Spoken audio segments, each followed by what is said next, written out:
नमस्कार फरीदाबाद, मैं योगेंद्र पाल एक बार फिर से साइबर ठगी की एक नई खबर के साथ आपके साथ हाजिर हुए हैं और आपको बताते रहते हैं लगातार कि किस तरह से ये जो साइबर ठग हैं ये लोगों को ठगने का काम करते हैं, नई नई टेक्निक अपनाते हैं, लेकिन उसके बावजूद भी लगातार साइबर ठगी के जो मामले हैं वो दिन प्रतिदिन बढ़ते जा रहे हैं।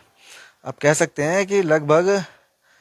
एक या दो केस रोजाना के, लगभग 3 साइबर थाने हैं फरीदाबाद के अंदर, जिसमें रोजाना के एक या दो केस लगातार आ रहे हैं और इन पर कोई लगाम नहीं लग रही। लगातार जो साइबर क्राइम की जो टीमें हैं, जो साइबर पुलिस है, वो भी लोगों को जागरूक करने का काम कर रही है और हम भी लगातार खबरें दिखाते हैं कि किस तरह से साइबर ठगी को रोका जाए और आप इनके चक्कर में ना पड़ें। लेकिन उसके बावजूद भी जो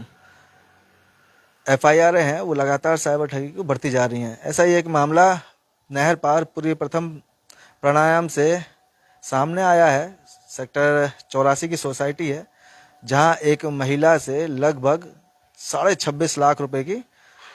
ठगी हुई है, धोखाधड़ी हुई है, साइबर ठगी हुई है। और आपको बता दें कि किस तरह से उस महिला के 26 लाख रुपए चले गए उसके खाते से, वो आपको बताएंगे। महिला ने बताया कि 21 सितंबर को उसके व्हाट्सएप पर एक मैसेज आता है। वरुण मित्तल नाम का कोई व्यक्ति है जो उसे मैसेज करता है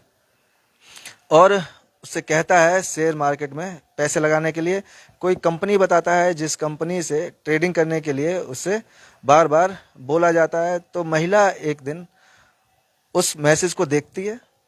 और जैसा कि वो बता रहा था, जो वरुण नाम का जो व्यक्ति है वो बता रहा था कि इस पर आपको मुनाफा होगा और ज़्यादा पैसे कमा सकते हैं आप शेयर ट्रेडिंग के माध्यम से। तो जब वरुण उसको,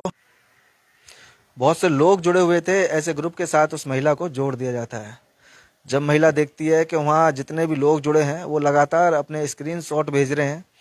और लगातार उस ग्रुप में चैट होती है, बातें होती हैं कि आज मैंने इतने कमाए, आज मुझे इतने का प्रॉफिट हुआ। तो ये सब देखकर उस महिला के मन में भी कहीं ना कहीं लालच आ जाती है। और जैसा कि वो बताती है कि जो वरुण है वो उसको लगातार बताता था कि कौन से शेयर खरीदने हैं, किस पर पैसा लगाना है, कितना पैसा लगाना है। इस तरह की रोज एक मीटिंग सी होती थी और लगातार उसको एक तरह से शिक्षा दी जाती थी कि आपको क्या करना है, ये सब वो बताता था। तो उसने बताया कि शेयर मार्केट में ये शेयर खरीदो और इन पर पैसे लगाओ। इसी तरह से कुछ IPO हैं, उन IPO में भी उसने IPO के शेयर खरीदने पर भी उसे जोर दिया, बोला इस पर ज़्यादा शेयर खरीदो और ज़्यादा रकम लगाओ ताकि उसका जो मुनाफा है वो भी ज़्यादा हो सके। इस चक्कर में वो महिला उन शेयरों में लगभग 26 लाख रुपए अपने लगा देती है। जब उसके 26 लाख रुपए लग जाते हैं, वहाँ चले जाते हैं, तो वो अपने पैसे, मुनाफा उसका बहुत ज़्यादा दिखाया होता है, तो वो उनमें से कुछ पैसे निकालना चाहती है। जब वो उन पैसों को निकालने के लिए, 26 लाख रुपए अपने निकालने के लिए, वो सोचती है कि पहले जो मैंने पैसे लगाए हैं उन्हें अपने निकाल लूँ, उसके बाद जो बाकी प्रॉफिट के, मुनाफे के जो पैसे बचे हैं उन्हें बाद में निकाल लूँगी और उन्हीं पैसों से लगाकर इसको और बढ़ा लूँगी। हर कोई ऐसे ही सोचता है। लेकिन जैसे ही वो पैसे निकालने के लिए वहाँ भरती है, डिटेल भरती है और पैसे निकालने की कोशिश करती है, तो उनके वो पैसे जो हैं वो नहीं निकल पाते, वो उनकी तरफ से पास नहीं होते हैं। जब वो उससे, वरुण से बात करती है कि मैं पैसे निकालना चाहती हूँ लेकिन मेरे पैसे निकल नहीं रहे हैं, हालांकि मेरा मुनाफा भी बहुत ज़्यादा है और मैं तो अपने मात्र जो लगाए हुए पैसे हैं वही निकालना चाह रही हूँ, लेकिन उसके बावजूद भी वो निकल नहीं रहे हैं। तो वरुण उनसे कहता है कि आपको पहले लगभग 11 लाख रुपए, 10,93,000 समथिंग कुछ रुपए थे, कि ये आपको देने होंगे कमीशन के रूप में और उसके बाद आपका वो जो अकाउंट है वो एक्टिव कर दिया जाएगा और उसमें से आप अपने सारे पैसे निकाल सकती हैं। तो महिला ने भी सोचा, जब मेरे इतने पैसे हैं और इससे पहले भी कई बार उन्होंने निकाले होंगे, डाले होंगे, लगातार ये सिलसिला चला है, क्योंकि विश्वास जब बढ़ा है तभी आदमी इतनी मोटी रकम लगाता है। 26 लाख रुपए कम नहीं होते, आप समझ सकते हैं कि कितनी बड़ी रकम होती है, और वो भी एक महिला के लिए। तो जब महिला ये सब सोचकर बोलती है कि 11 लाख रुपए हैं, चलो दे देती हूँ और इसमें जो अपने मेरे पैसे हैं उन्हें मैं निकाल लूँगी, इस तरह से वो जब पैसे दे देती है, जो वरुण बताता है उनको कमीशन के रूप में, जो 10,93,000 कुछ थे, तो उसके बाद जब कोशिश करती है निकालने की, पैसे फिर भी नहीं निकलते, तो परेशान हो जाती है। वो फिर दोबारा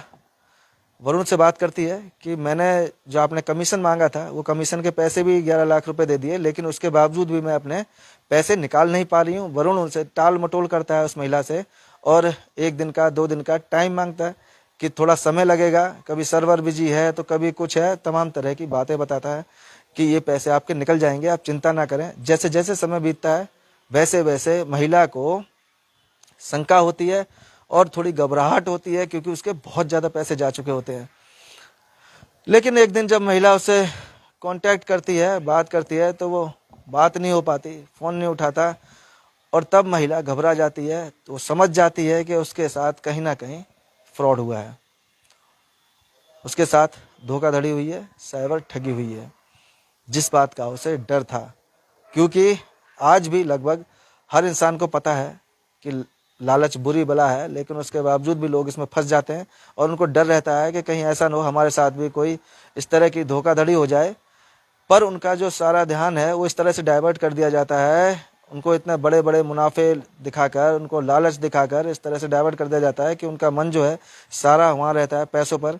कि इतने पैसे हो जाएंगे, और वो दिखते भी हैं उसमें, जो उनका अकाउंट खुला होता है उसमें पैसे दिखते हैं, लेकिन वो पैसे निकल नहीं पाते। जब महिला को ये सब पता लग जाता है कि उसके साथ साइबर फ्रॉड हुआ है और उसके जो पैसे थे वो चले गए, वो अब नहीं मिलेंगे, और ये लालच के चक्कर में, मुनाफे के चक्कर में, शेयर मार्केट में उसने जो इन्वेस्ट किया वो सारा पैसा उसका डूब गया है, तो महिला अपने साइबर थाने में अपनी शिकायत दर्ज कराती है और अपील करती है कि उसके ये पैसे उसे वापस दिलाए जाएं। जो भी कोई ठग है, जिन्होंने उनके साथ धोखाधड़ी की है, उनको पकड़ा जाए और कड़ी से कड़ी सजा दी जाए। तो फरीदाबाद, हम भी आशा करते हैं कि आप लोग भी अपने घर पर सेफ होंगे, सुरक्षित होंगे, और हम चाहेंगे कि आप भी इस तरह की ठगी से बचें,